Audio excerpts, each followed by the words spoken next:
Do we apply learning theory and how is that used inside of the courses we create?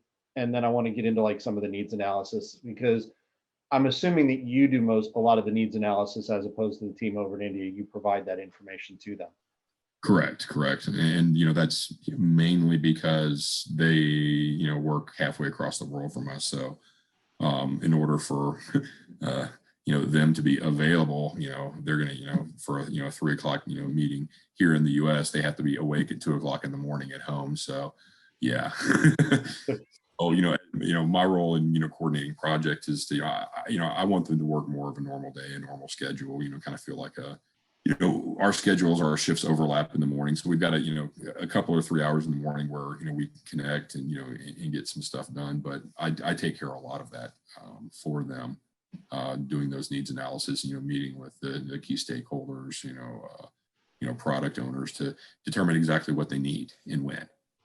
Okay, so when I talk about learning theories, I'm talking about things like Addy, Sam, Bloom's taxonomy, Gagne, the adult learning theory, all that kind of stuff. The stuff that's actually seems really important over in the K through 12 and higher ed world, they bring that over and they want to like take that and like map it to everything. Do you Yeah, feel and, we were talking a minute ago about skills that transfer well.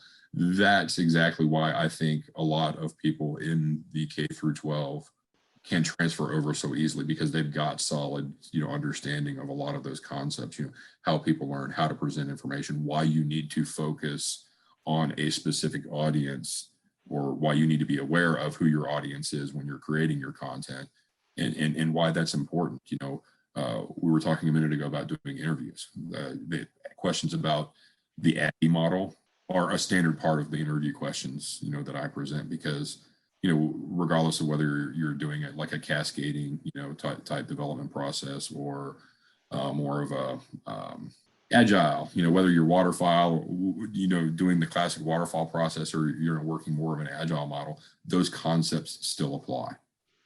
Our development process is still analyze what needs to be taught, design that, with your audience in mind, do the development work, implement it in our learning management system, and then go back and evaluate at some point, how well it's working or if it's effective.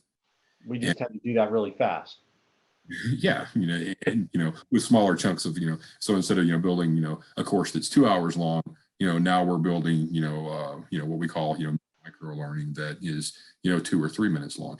It's the same process, just in it's just a lot in a lot smaller chunks.